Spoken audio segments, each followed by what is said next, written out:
Hola, buenos días. Hello, good morning. I hope you all had a very good night rest, and we're going to begin now with the second day of this event on just transition and fair transition.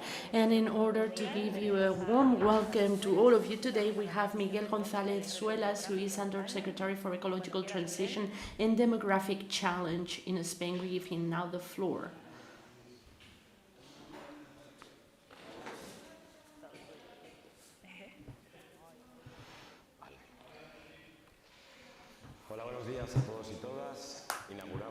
Good morning, everyone.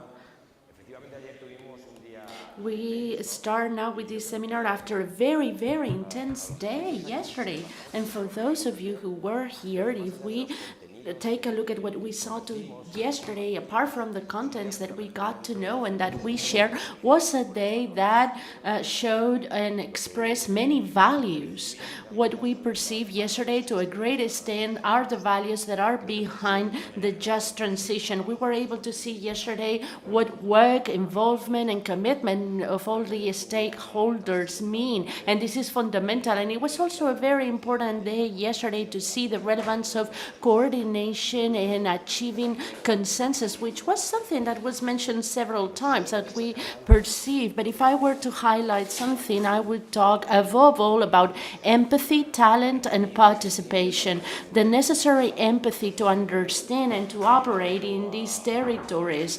The huge talent that can be seen by many of the actors that participate in order to achieve a better world, and without a doubt indispensable participation so that everyone can be part not of the situation but of the solution to the situation. Said this, that was the fundamental aspects of yesterday. We saw the perspective from many fields. We saw what's being done in Europe. Obviously in Europe we're trying with policies, creating a space of growth, entrepreneurship, and reindustrialization. We saw the advances of the signatories of the agreement for the closure of thermal plants, with many ongoing works being done yet, and the connection with climate change. And obviously borders go beyond Europe in that situation. We're talking about an atmosphere and a planet that do not understand boundaries.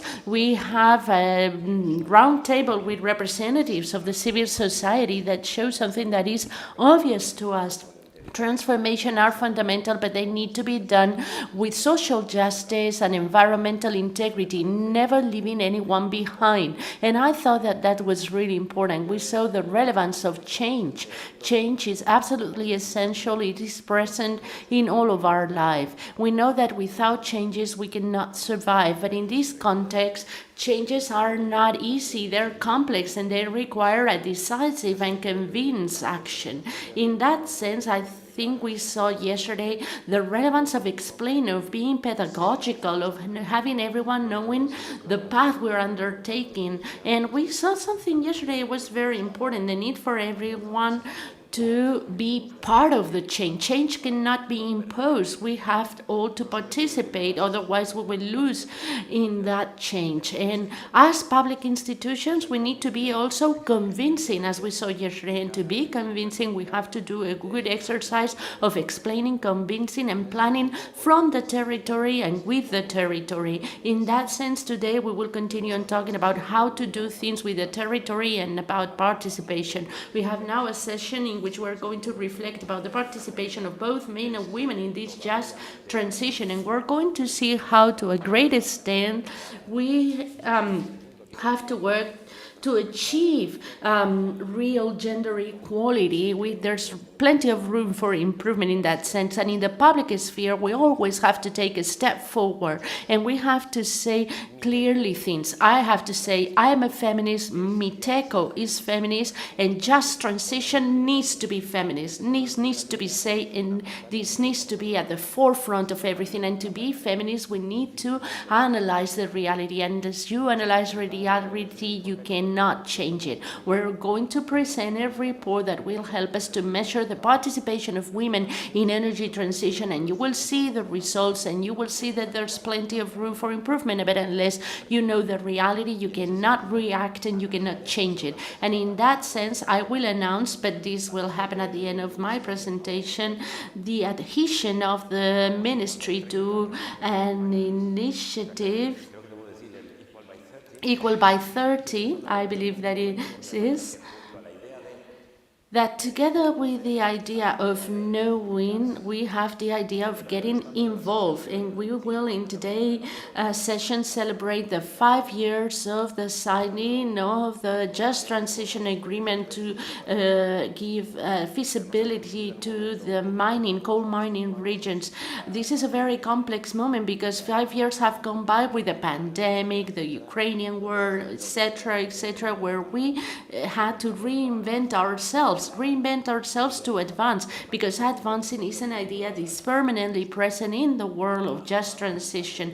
We advance knowing that we need to develop public policies that have institutional support that will help us to design tools and look for resources. We advance to the extent that we look for alternatives and we promote entrepreneurial developments, new jobs, reclassification of workers. But again, all of this leads to one thing, is the Fair Transition or Just Transition Institute, THEW, then works with something, is working with people. We know that we work for the people and we work to transform and improve lives. That's the idea. That's what moves at people and livelihoods, and that's the driver. And that driver is the reason why we exist at THEW then. In the case of Térmica Cultural, this premise where we are, you know this very well. This is the heart that beats of the incandescent culture. So from Just Transition, from the Institute, from THEW, then if we do something, is to try to make sure that we transform the lives of the people for the better. And it's clear what we're intending. We're obviously intending to take into consideration and to know that the people in the mining sector are part of our past, they've built our past, and in that sense we want to maintain their spirit in present times. And if there's anything else that we intend, is to always maintain their identity for the future. These are fundamental elements: territory creation, spirit, identity. And to be able to tell you what we're doing in this sense, I'm going to present to you a video that you will be able to see right now, reflecting all the elements that we're working with at the MINECO through the ITJ, with a decisive policy constantly supporting just transition, with programs for energy innovation, storage, green hydrogen, renewable, restoration, environmental restoration, specific support programs for people. You better see it, because the videos that they have here are always wonderful. So let's see the video. Desde el Instituto para la Transición Justa, The video is subtitled, so we will not provide interpretation. Patrimonio industrial y minero. Estos son algunos de los proyectos en los que estamos trabajando.